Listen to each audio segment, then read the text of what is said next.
안녕하십니까. 오늘은 하나님의 경제 이야기의 8번째 시간입니다. 연준을 믿을 수 있을까? 이런 제목으로 여러분과 함께 시간을 가져보겠습니다. 4월 미국 소비자 물가지수가 연율 4.2%로 13년째 최고치라는 기사가 나왔습니다. 또 5월에도 계속 물가지수가 5% 상승해서 13년 만에 최대라는 기사가 나왔습니다. 4월, 5월 소비자 물가지수가 계속 높다는 것을 알 수 있습니다. 미국뿐만 아니라 중국도 마찬가지인데요. 5월 생산자 물가지수가 9%로 예상치 8.5%를 윗돌았습니다. 13년 만에 최고 수준인데요. 중국이 세계의 공장 역할을 하기 때문에 이쪽에서 생산자 물가가 높으면 결국 물건값이 오르고요. 그래서 전 세계에 글로벌 인플레이션이 일어나는 거 아닌가라고 그렇게 우려할 수 있습니다. 세계은행 올해 성장률을 4.1% 1월 달에 그렇게 예상을 했다가 5.6%로 상향을 했어요. 그래서 이렇게 빨리 성장률이 오르는 것은 80년 만에 최강이다, 이렇게 이야기를 했습니다. 그래서 전세적으로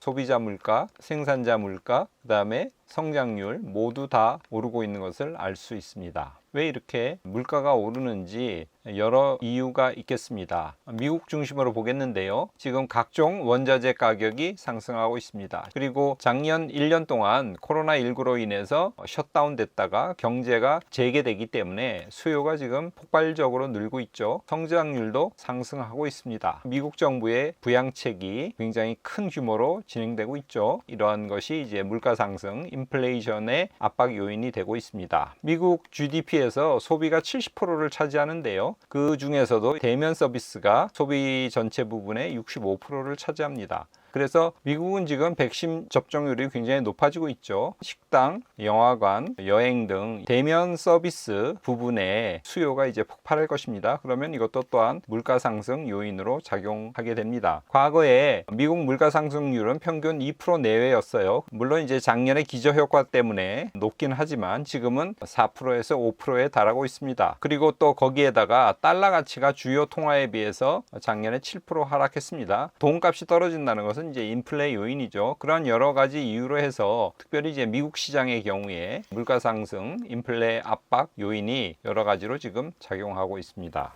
작년 1년 동안 다른 주요 통화국가 대비한 달러 인덱스가 있는데요. 그것도 그래프를 보면 97.5에서 90으로 거의 7% 지금 하락해 있습니다. 자, 미 연준은 여기에 대해서 인플레는 올해 3% 이하가 될 것이다. 그리고 인플레이션은 지금 일시적이다. 공장이 셧다운되고 미처 그 수요 증가를 공장 가동률이 못 따라온다는 거죠. 그래서 병목 현상이죠. 지금 차량용 반도체가 없어서 차를 지금 못 만들고 있는 상황이지 않습니까? 그래서 중고차 가격이 굉장히 많이 올랐습니다. 이 중고차 가격이 소비자 물가 비중의 3분의 1을 차지한다 그래요. 그래서 중고차 가격이 일시적으로 상승했기 때문에 소비자 물가가 높은 것이다. 조금 지나서 차량용 반도체가 이제 제대로 생산되면 이 소비자 물가 지수는 어느 정도 떨어질 거다라고 연준은 그렇게 얘기하죠. 그리고 의료비 지출도 4월에 비교했을 때 5월은 어느 정도 좀 많이 내려왔고요. 주택 가격 지수도 5월에는 마이너스로 돌아섰다. 이러면서 올해 인플레이션은 3% 이하가 될 거라고 그렇게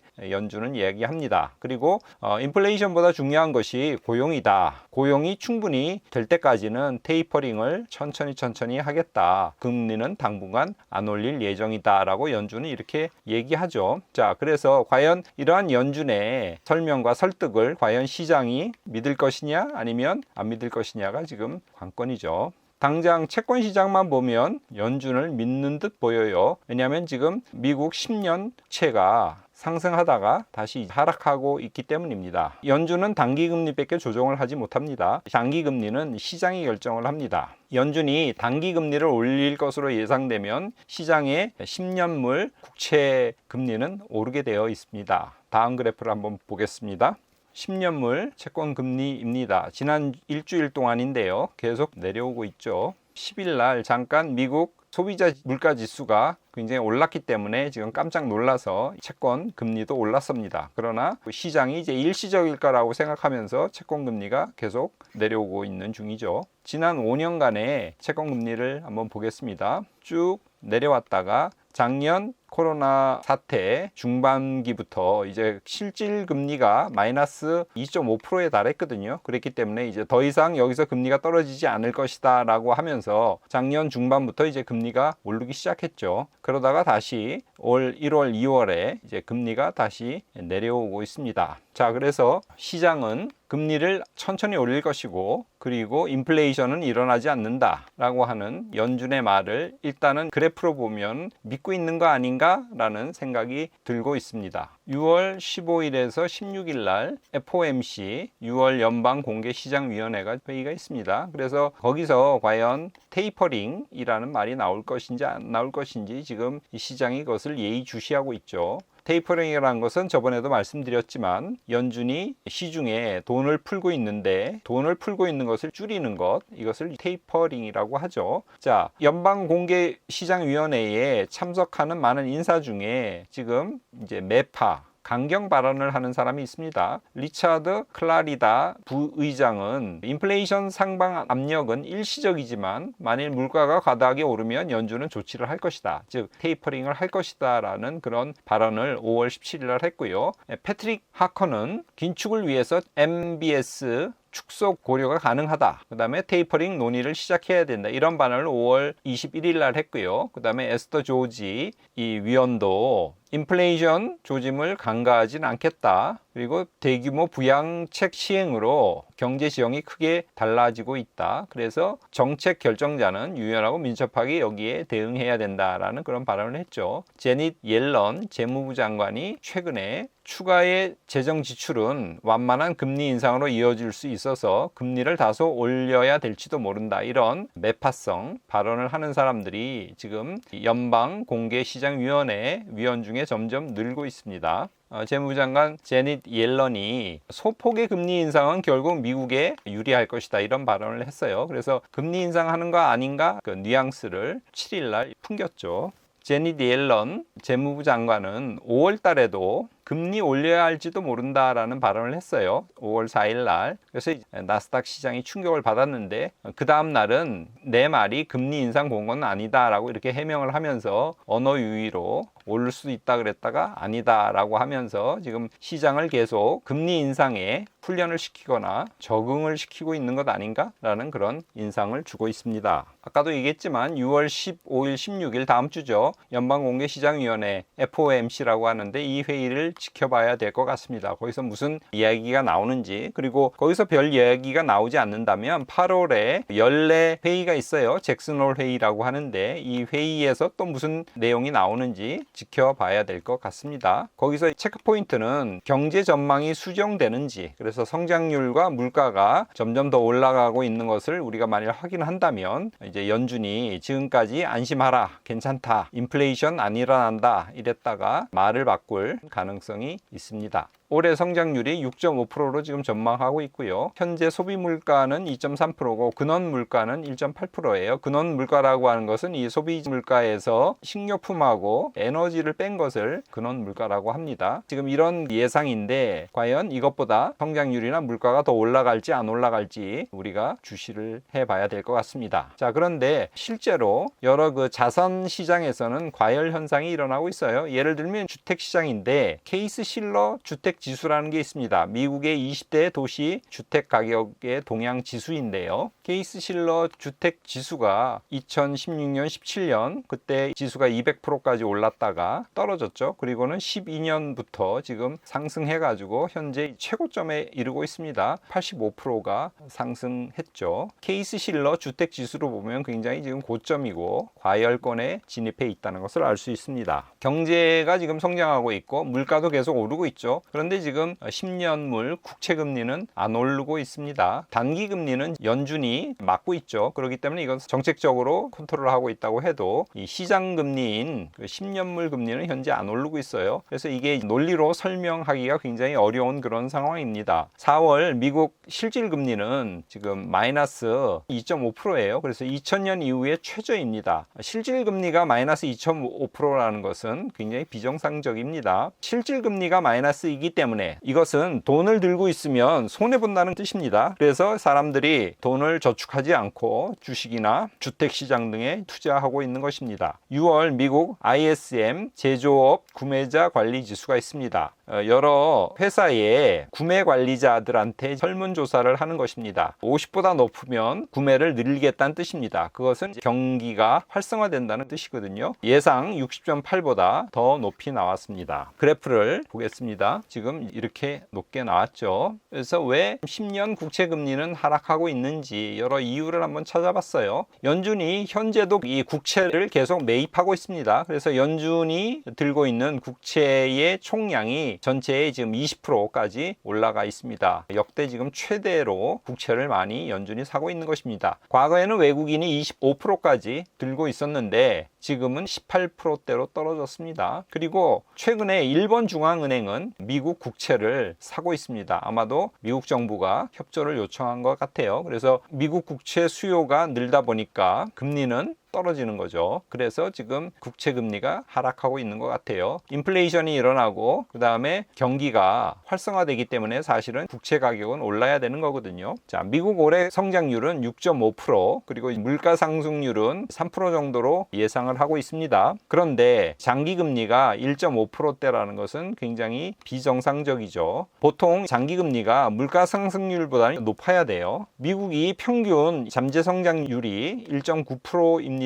그렇기 때문에 이 역사적으로 미국 10년 국채 수익률, 그러니까 국채 이자율이겠죠. 1.9%보다 낮은 적이 없어요. 그런데 지금은 그것보다 훨씬 더 낮죠. 그래서 전문가들은 지금 국채 수익률이 최소 2%는 돼야 된다고 해요. 자, 버핏 지수라는 게 있어요. 아까는 케이스 실러 주택 지수를 말씀드렸죠. 그래서 지금 버블 같다는 얘기를 했고요. 버핏 지수는 주식 시장에서 얼마나 이게 버블인지 아닌지를 판단하는 지수입니다. 워렌 버핏이 만들어서 버핏 지수라 그래요. 시가총액을 GDP로 나눈 것입니다. 그래서 이것이 100%보다 넘으면 버블이고 낮으면 버블이 아니다를 의미합니다. 역대 버핏 지수 그래프를 한번 보시겠습니다. 1950년대부터 지금 있는데 장기적으로는 평균이 106%예요. 그리고 이제 IT 버블 때 210%까지 올라왔죠. 그리고 서프라임 모기지 사태 바로 직전에 179%까지 올라왔습니다. 그랬다가 이제 떨어졌죠. IT 버블 때도 떨어졌죠. 평균으로 회귀했다가 그것이 이제 계속 오르다가 작년에 코로나 위기로 인해서 한번 떨어졌다가 지금은 이 버핏 지수가 300까지 올라왔습니다. 그러니까 1950년대 이후에 역대 최고치죠. 버핏 지수로 보면 지금 미국 주식시장이 고점인 것을 알 수 있습니다.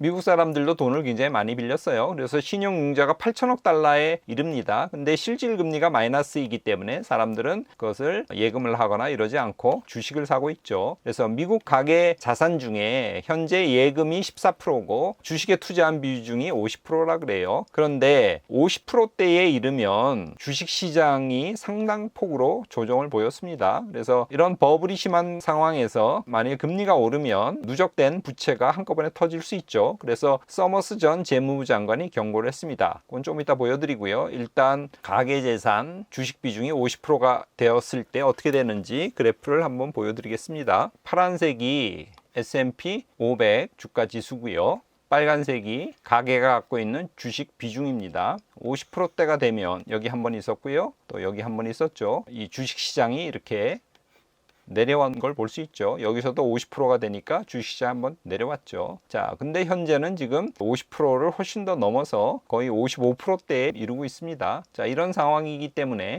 다시 한번 주식시장이 크게 조정이 오지 않을까 이렇게 사람들이 염려하고 있습니다. 서머스 전 재무부 장관이 5월 27일 날 경고를 합니다. 바이든의 부양책 이것이 미국의 인플레이션을 고조시킨다. 경고성 멘트를 날렸습니다. 현재 미국이나 한국의 주식시장은 최고점이죠. 그래서 지금 여기서 어떻게 더 오를 수 있을까 아니면 이제 이것이 최고점 아닌가 라고 하면서 다들 눈치를 보고 있죠. 횡보 중입니다. 한국 증시는 기간 조정 중이라고 볼 수 있습니다. 가격은 떨어지지 않고 있죠. 그렇기 때문에 가격 조정은 아니고 기간이 옆으로 오랫동안 횡보한다 그래서 기간 조정 중이라고 볼 수 있어요. 다행히도 한국 기업의 실적은 계속 좋아지고 있습니다. 6월 1일에서 10일 단위로 관세청에서 발표가 있는데 6월 1일에서 10일 동안의 수출이 지난해 같은 기간보다 40.1%가 증가했습니다. 그래서 굉장히 수출은 호조세를 계속 유지하고 있습니다. 주식이 상당히 높이 올라갔는데 그래서 가격이 비싸죠. 비싼 밸류에이션인데 이것이 기간 조정을 통해서 지금 해소 중에 있습니다. 실적이 점점 좋아지고 있기 때문에 가격이 비싼 것이 조금씩 해소되고 있는 거죠. 그런데 문제는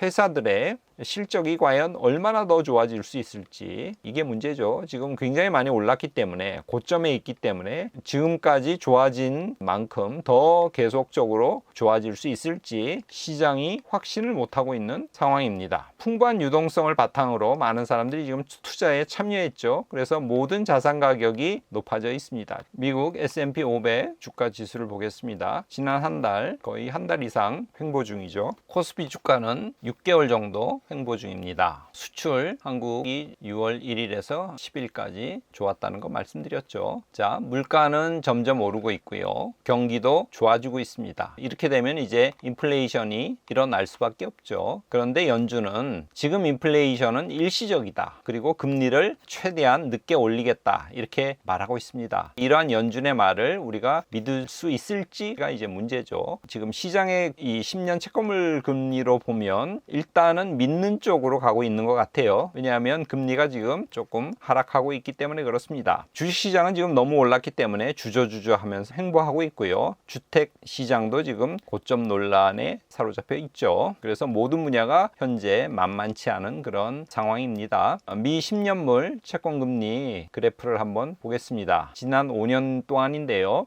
18년 하반기부터 쭉 떨어지다가 작년 중반기에 이후로 터닝포인트가 일어나면서 다시 오르기 시작하죠. 그러다가 다시 얼마 전부터 떨어지고 있는 상황입니다. 이 10년 채권금리가 떨어진다는 점에서 시장은 인플레이션이 일시적이고 금리를 상당히 늦게 올리겠다고 하는 연준 말을 듣는 것처럼 보입니다만 이것이 지금 일시적인 하락이고 다시 이제 올라갈지 계속 또 하락할지는 아무도 모르죠. 그러나 전체적으로는 금리가 올해 말 정도에 가면 2%대 정도로 오르지 않을까 이런 생각을 하고 있죠. 연준의 말을 믿느냐 안 믿느냐 이거보다는 우리는 데이터를 보는 것이 중요할 것 같아요. 그래서 그 인플레이션, 물가 상승률, 그 다음에 경제 성장률 이것도 높아지면 금리가 오를 가능성이 많겠죠. 그 외에도 또 금과 은의 가격도 굉장히 중요하죠. 왜냐하면 이것이 물가 상승 아니면 인플레이션과 굉장히 관련이 있기 때문에 그렇습니다. 기름값, 산업 동향을 가장 잘 반영해주는 구리 가격, 그리고 이제 기준금리, 연준이 컨트롤할 수 있는 기준금리가 얼마냐, 그 다음에 이제 시장이 결정하는 미국 10년 국채금리가 얼마냐 등 이런 여러 지표들에 우리는 관심을 가지면서 어떻게 될지를 예상하고 있어야 됩니다. 지난 방송 7번째에서 금리는 인상될 거라고 제가 얘기했죠. 그래서 결국 금리는 오를 것입니다. 그리고 금리가 오른다는 것은 결코 나쁜 것은 아니라고 봤죠. 경제가 정상화되는 과정이라고 그렇게 제가 말씀드렸죠. 도이치방크 6월 7일 날 CNBC 인터뷰를 통해서 경고를 했어요. 인플레이션을 지금 경시하고 있기 때문에 세계 경제를 시한폭탄 위에 앉아있게 했다는 그런 경고를 합니다. 자, 그래서 여러 데이터를 보자 그랬죠. 금 선물 지금 주간 차트가 쭉 떨어지다가 올 3월부터 올라오고 있는 상황이고요. 은은 금보다 상대적으로 덜 떨어지고 전고점을 거의 회복해 있는 상황입니다. 원유 가격 지금 올라와서 전고점보다 더 높아졌죠. 구리 가격은 지금 사상 최대치로 지금 올라와 있습니다. 1960년대부터 오늘까지 지난 45년간 도표입니다. 도이치방크의 경고입니다. 글로벌 타임봄 시한폭탄이죠. 글로벌 시한폭탄이 오고 있다. 누구 때문이냐면 인플레이션이 오르고 있기 때문이다 라고 이렇게 도이치방크가 얼마 전에 경고를 했습니다. 정리하겠습니다. 부자 몸조심이라는 옛날 우리말이 생각이 났어요. 지금은 과도한 유동성에 성장에 따른 자산 버블 현상이 상당 단계 진행 중입니다. 그래서 여러 면에서 우리가 경거망동할 때는 아닌 것 같아요. 그렇다고 해서 너무 걱정하거나 겁을 먹을 필요도 없다고 저는 말씀을 드리고 싶습니다. 그리고 사실 인플레이션이 어느 정도 일어나는 것은 경제가 성장한다는 의미이기 때문에 너무 걱정할 것이 없어요. 사실은 인플레이션보다는 오히려 디플레이션이 더 무섭습니다. 디플레이션은 물가가 점점 싸진다는 그런 뜻이기 때문에 사람들이 소비를 안 해요. 그러다 보면 침체에 이르게 됩니다. 그리고 우리는 연준의 입을 쳐다보고 연준을 믿을 거냐 말 거냐를 결정하는 것이 아니라 우리는 우선적으로 하나님을 생각해야겠죠. 그래서 제가 성경 한 구절을 가져왔습니다. 시편 36편 9절이에요. 제가 읽어보겠습니다. 진실로 생명의 원천이 주께 있사오니 주의 빛 안에서 우리가 빛을 보리이다. 시편 기자는 생명의 원천이 주님께 있다 이렇게 고백을 하죠. 생명의 원천이 주께 있사오니 그 주님께서 주시는 빛 안에서 우리는 어두운 세상임에도 불구하고 빛을 보면서 살아갈 수 있는 것입니다. 오늘 이 영상을 보시는 여러분, 이번 한 주도 그 주님께서 주시는 빛을 보면서 살아가는 여러분이 되시기를 바랍니다. 오늘 방송은 이것으로 마치겠습니다. 감사합니다.